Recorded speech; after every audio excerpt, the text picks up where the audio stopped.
በጎቼ ድምፄን ይሰማሉ ብሏል። እረኛና በግ ተገናኙ። በአባታዊ ድምፁ ሲጠራት በልጅነት ድምጿ መምህሮ ያለችው ሂጂና ለወንድሞች ንገሪ አላት። ይህንን ከነገራት በኋላ የኤማውስ መንገደኞች በመንገዳቸው እየጠወለጉ ይሄዱ ነበር። ሌሎቹ ተውላጎች እነሱ ናቸው። እንደገና በመንገዳቸው ላይ ክርስቶስ መጣ። አልፎ የሚሄድ መስሏቸዋል።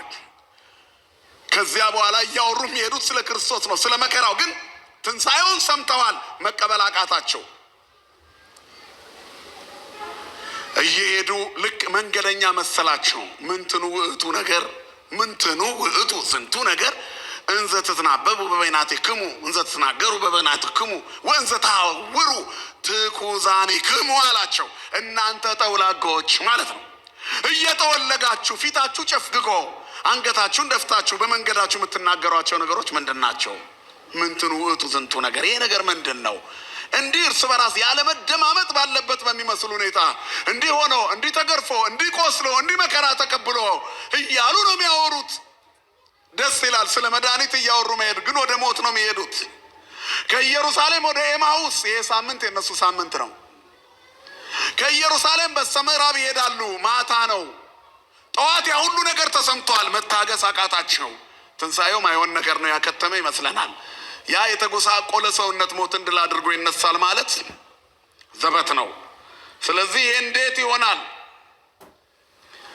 ቀለዮጳ የሚባለው መልሶ ምን አለው? አንተኑ በኃጢአትከ ነግድ ዘኢሃለው በኢየሩሳሌም፣ አንተ በኢየሩሳሌም እንግዳዋ ነህን? ሰሞኑን በኢየሩሳሌም የሆነውን ነገር አታውቅምን? ወኢያእመርከኑ ዘኮነ በውስቴታ በዝንቱ መዋዕል፣ በዚህ ሰሞን ኢየሩሳሌም በሙሉ እኮ የምታወራው ስለ አንድ አስደናቂ ነገር ነው። ከትላንትና ወዲያ ዓርብ መንገድ ለመንገድ እየተጎተተ የተደበደበ፣ በመቃናቱ የተደበደበ፣ ፊቱ እየታሰረ በጥፊ እየመቱት ትንቢት ተናገር ተብሎ የዘበቱበት፣ ምራቅ የተተፋበት የተንገላታ፣ የቀራንዮን ኮረብታ በቆሰለ ትከሻው እርጥብ መስቀል ተሸክሞ የወጣ ስለ አንድ ሰው አታውቅምን አሉት። በዚህ ሰሞን የሆነውን አታውቅምን? ምንድን ነው እሱ? ምንትኑ ውእቱ ምንድን ነው እሱ ብሎ ጠየቃቸው። በእንተ ኢየሱስ ናዝራዊ ብእሲ ጻድቅ ወነቢይ ካህሊ በምግባሩ በቃሉ ወበምግባሩ በቅድመ እግዚአብሔር ወበቅድመ ኩሉ ሰብ፣ በሰው ሁሉ ፊት በእግዚአብሔር ፊት ጻድቅ፣ በቃሉ ሁሉን ቻይ፣ እውር የሚያበራ ለምጻም የሚያነጻ፣ በተግባሩ ፈዋሽ፣ የተራበ የሚያበላ፣ 5 እንጀራና 2 ዓሣ ለ5,000 ሰው የመገበ 12 ያስተረፈ፣ ከ5 ዓሣ 12 ያስተረፈ ተአምራዊ ካህሊ፣ በቃሉ ወበምግባሩ፣ በቃሉም የሚችል በስራውም የሚችል፣ በንግግሩ የሚደመጥ በተግባሩ የሚፈቀር፣ በመግቦቱ የሚወደድ፣ ዓለምን ሁሉ ያስከተለ እስራኤልን ይቤዣል ብለን አስበን ነበር። ደግሞ በጣም የሚገርመው ሴቶች ያስገረሙን። መቃብሩ ቦታ ሄደው እርሱን አጡት። ነጫጭ የለበሱ መላእክት ተነስቷል አሉን ነው የሚሉት።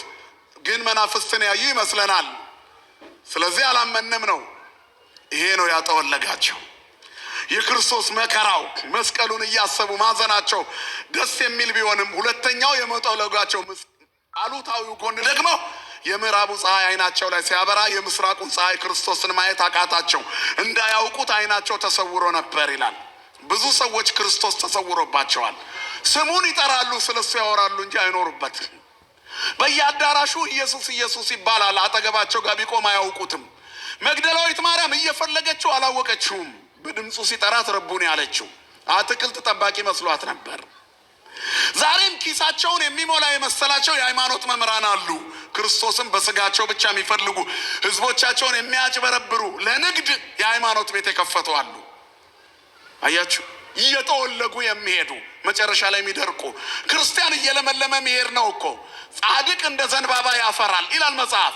ጻድቅ እሰ ከመ በቀልት ይፈሪ ወይ በዝ ከመ ዘግባ ዘሊባኖስ ትኩላንም ሙንቱ ውስተ ቤተ እግዚአብሔር። ጻድቅ እንደ ዘንባባ ያፈራል፣ እንደ ሊባኖስ እንደ ዝግባ ከፍ ከፍ ይላል። ለምን? በእግዚአብሔር ቤት ተተክሏል። ከተነቀለ ይጠወልጋል።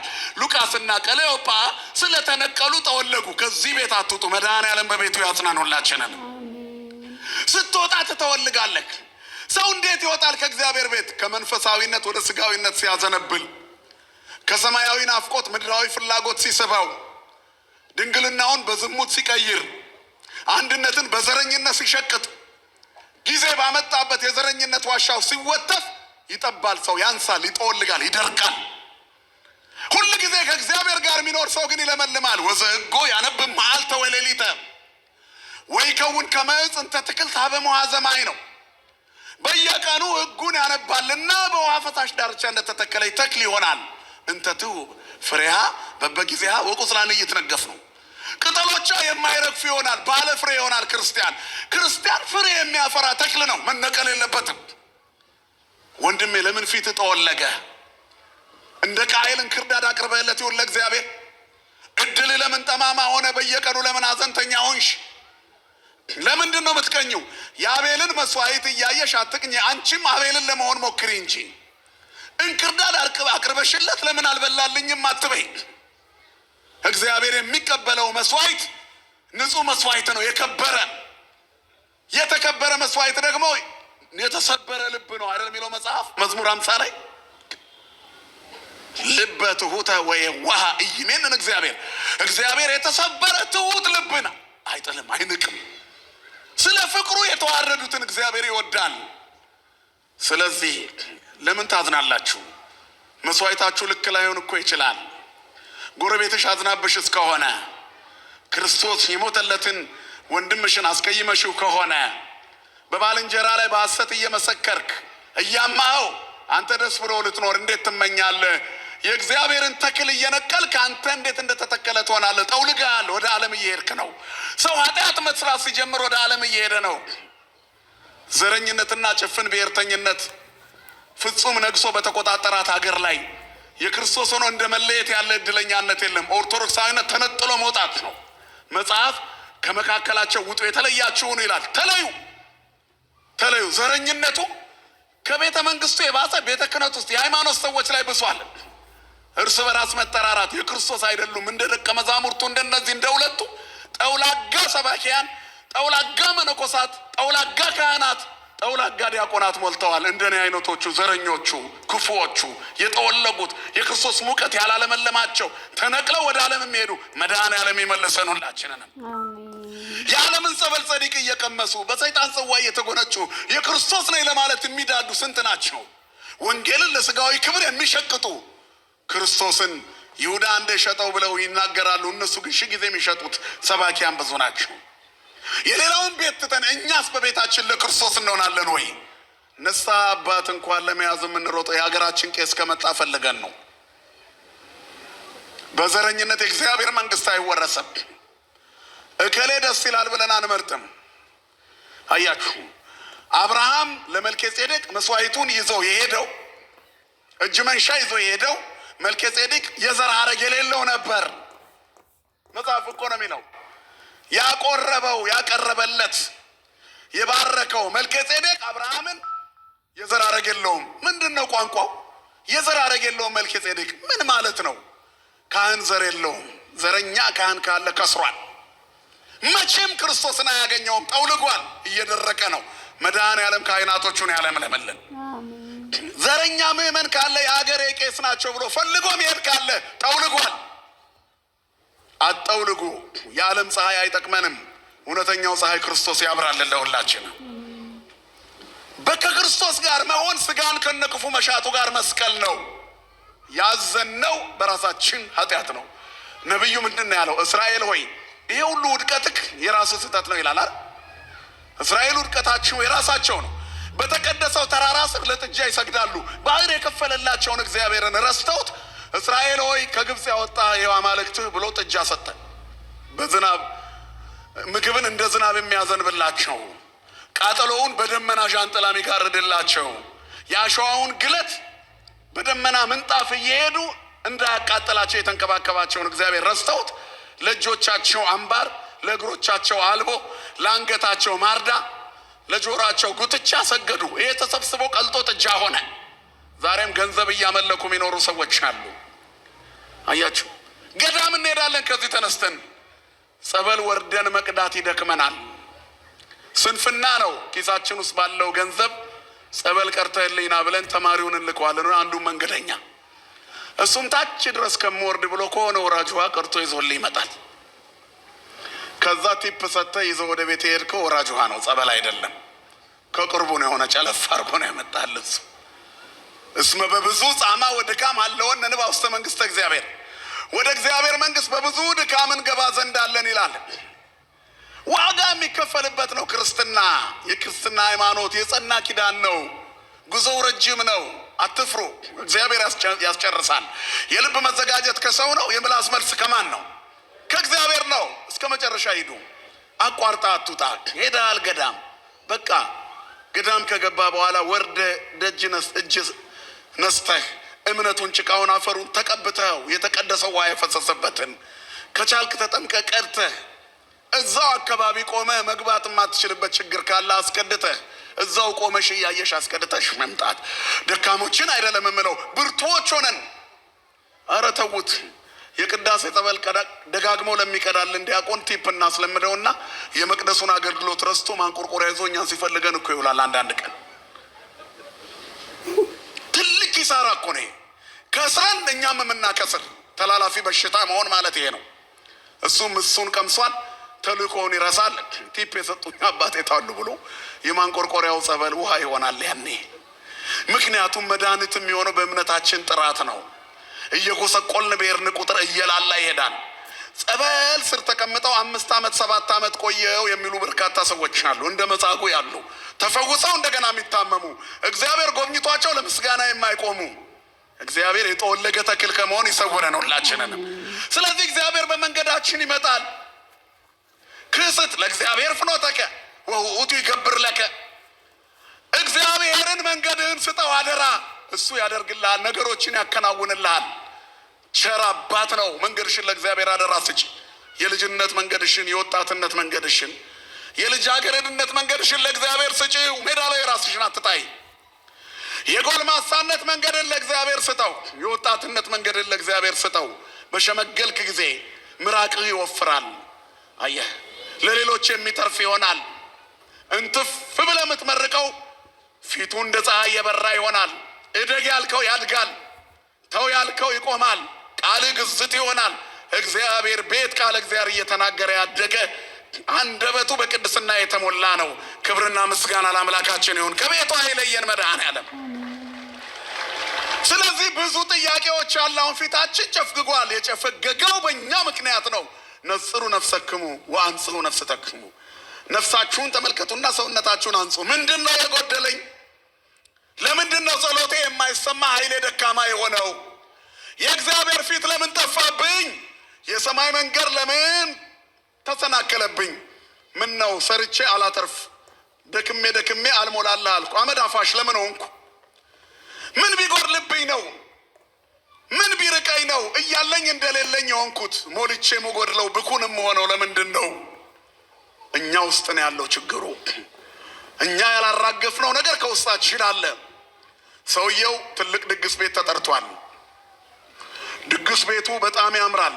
ሁሉም የክት ልብሳቸውን አሳምረው ለብሰዋል። እሱም እንዳቅሙ ያለውን ግጥም አድርጎ ለብሷል። ነገር ግን በለበሰው ልብስ ውስጥ ረጅም ዘመን ከእግሩ አልወጣ ያለችዋን ካልሲ አዲስ ጫማ በላዩ ላይ አድርጓል፣ ካልሲ ሳይቀይር እና ከእግሩ ተለይተው ማታውቀው ካልሲ እግሩን ባነሳ ቁጥር የሚወጣው ትንፋሽ አካባቢውን ይረብሽ ጀመር እና አጠገባቸው ጋር ሄዶ የሚቆማቸው ሰዎች እያሉ ይሸሹታል። አንድ ወዳጅ ጠጋ ብሎ ምን ነው ሰው አፍንጫውን እየያዘ ይሸሸኛል? እንደነሱ ሽክ ብዬ ለብሻለሁ፣ ሽቶ ተቀብቻለሁ። አይደለም፣ የሆነ ነገር አለ። ተመልከት እስቲ ጫማ ኧረ በጭራሽ ይኸው ተመልከት ጫማውን። አዲስ ጫማ እኮ ነው የገዛሁት። ይኸው ካላመንክ ካልሲውማ የድሮው ነው አለ። ታዲያ እሱ እኮ ነው አካባቢውን በሙሉ የበከለው። ውጣና ሌላ አዲስ ገዝታ አድርገና አሉት። ሄዶ አድርጎ መጣ። አዲስ ካልሲ፣ ነጭ ካልሲ እንዲታይ አድርጎ ደስ አላቸውና ሲቀርቡት አሁንም ሽታው አለቀው ብሏል ሰውየው። አንተ ሰውዬ ያለው ጓደኛው ጠርቶት፣ ሰው ሚልን አሰማም ወይ? ካልሲ ይኸው ቀይሬያለሁ እኮ ተመልከት፣ ነጭ እንዴ። ታዲያ እዛኛው ላይ ደርበህበት? ኧረ አልደረብኩበትም። ካላመንክ ይኸው ኪሴ ውስጥ ይዤዋለሁ ብሎ አውጥቶ አሳይ።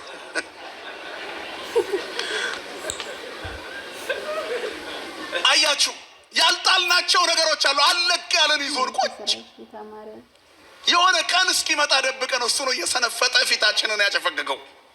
አራግፉ፣ ነውራችን በሙሉ ከኛ ላይ ይወገድ፣ ሸክማችን ይራገፍ፣ ንስሐችንን የምንቀንሰው አይኖር። የሆነ ነገሮች ሽቀስ አትናገር፣ እሱ እየሸተተ ፊትህን ያጨፈግገዋል። የክርስቶስ መዓዛ በሰውነታችን እንዳይገለጥ የከለከለን ኃጢአት አለ፣ ትንሽ የሚመስል ትልቅ። አስግሩ ለነ ቆናጽለ ንዑሳነ እለ ያማስኑ አጸደ ወይንነ ወአጸደ ወይንነ ይጽጊ፣ ወይናችን ያብብ ይላል፣ ያብብ ዘንድ ይላል። ጥቃቅን ቀበሮዎችን አጥምዳችሁ ያዙልን። ተራ ብለን የምናስበው ስህተታችን የእግዚአብሔር መንግስት እንዳንወርስ ያደርገናል። በቤታችን ውስጥ መገለል ያደረግንበት ምናልባት ከቤተሰባችን ያልሆነ ሰው ይኖር ይሆን? በፍርፋሪ የወረወርንለት ንቀን የምናስቀምጠው ሰው፣ ከልጆቻችን በመለየታችን ምክንያት ልጆቻችን ጤና እያጡብን ከሆነስ፣ በቤታችን ሰላም እየደፈረሰ ከሆነ አስባችሁታል? እያበላ ነው እኮ ነው፣ ግን ውስጣችን ጠርቶ ስለማናደርገው የሆነ እንከን ቤታችን አስቀምጧል። እንደ ካልሲው ሽታ ሁለንተናውን ለብሶ ይዞታል ከኋላ። ክፉ አመል ካልተለቀቀ ጥቅም የለውም። ስለዚህ ክፉውን ሽታ አስወግዱ፣ መድኃኔዓለም ከላያችን ላይ ያርቅልን። ያ ከቤተ እግዚአብሔር የመነቀል ነገር ያመጣል። ስለዚህ ደቀ መዛሙርቱ ውስጣቸው አንድ ነገር አለ፣ ትንሣኤውን አለማመን። ሉቃስና ቀለዮጳ ስለዚህ ወደ ምዕራብ ሄዱ። 11 ሰዓት እየመሸባቸው ነው። እናንተ የማታስተውሉ ክርስቶስ የመጣው ሊሞት ነው። ስለ ሙሴ ስለ ነቢያት ስለ እሱ የተነገረውን አታስተውሉምን? ክርስቶስ ይሰቀል ዘንድ እንዳለው፣ መከራ ይቀበል ዘንድ እንዳለው፣ ተላልፎ ይሰጥ ዘንድ እንዳለው እንዴ ካሊ ወጻድቅ በምግባሩ ብላችሁ የመሰከራችሁለት ጌታ የመጣው ሊሞት ነው። ሞቱ ግን መቃብርን ኃይል ለመሻር እንጂ በዛው ለመቅረት አይደለም። እግዚአብሔር ሞተ ስንል በዛ የሚቆም አይደለም። ተነሳ የሚል ቃል እየተናገርን ነው። ክብርና ምስጋና ለስሙ የሆነ አባቶቻችን አምላክ ሞት ይዘው ዘንድ የማይቻለው። ስለዚህ ተርክላቸው ጀመረ። እያንዳንዱን ነገር ተረከላቸው። ወአዘ ይፈክር ሎሙ፣ ይተርክላቸው ጀመር። ከሙሴና ከነቢያት ስለ መጻሕፍት የሚተርኩትን ስለ እርሱ እየገባቸው ሲሄድ ወደ መንደራቸው ደረሱ። እየመሸ ነው። ንበር ምስሌነ እስመ መስየ ወተቆልቆለ ፀሐይ። አልፎ መሄድ ሲመስላቸው ግድ የለም እየመሸ ነው ከኛ ጋር እደር አሉት። ትርጉሙ ይገርማል። እየመሸብን ነው ማለት ነው። ሰው ከእግዚአብሔር ሲርቅ ይመሽበታል። ጌታ ሆይ እየመሸብኝ ነው፣ ፊቴ እየጠቆረ ነው፣ እየጠወለኩ ነው፣ ዓለም እያጠወለገችኝ ነው፣ ዓለም ልመኝ፣ ወደ ሕይወት የገባ በሉት ክርስቶስን። በቅድስና ወደኛ ይመጣል። በትዳራችን እግዚአብሔር ይግባልን፣ በኑሯችን ይግባልን፣ በቤታችን ይግባልን። በሁለንተናዊ እንቅስቃሴያችን ማን ይግባልን? ወደ ቤታችን፣ ወደ ሕይወታችን ማን ይግባ? መድኃኔዓለም ከሁላችን ጋር ይሁን። ወደ ቤታቸው ገባ። መጻሕፍትን ያስተውሉ ዘንድ ዓይናቸውን ገለጠላቸው፣ ባረከላቸው። እርሱ እንደሆነ አወቁት። ሳናውቀው እንዳናመልከው አውቀነው እንድንኖርበት መንፈሳዊ ጥበብን ያድለን።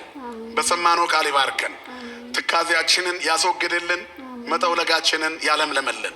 በሰላም በሕይወት በፍቅር በስምምነት ይጠብቀን። ሀገራችን ሰማይን እናታችን ድንግል ማርያምን የምንናፍቅ እኛ ኦርቶዶክሳውያን ክርስቲያኖች እዚህ እንደተሰበሰብን በኢየሩሳሌም ሰማያዊ ተሰብስበን ለመዘመር እንድንበቃ የአብ ጸጋ የወልድ ፍቅር የመንፈስ ቅዱስ ኅብረት የድንግል ማርያም ጸሎትና ምልጃ የቅዱሳን መላእክት ጥበቃ የአበው አማላጅነት አይለየን። ክርስቶስ ተንሥአ እሙታን አሰሮ ለሰይጣን ሰላም ኮነ። የትንሣኤያችን በኩር የፍጥረት ሁሉ ጌታ ሙስና መቃብርን አጥፍቶ ሞትን ድል እንደነሳ ኃጢአታችንን ድል የምንነሳበት መንፈሳዊ ኃይልን ያጎናጽፈን። ይቆየን።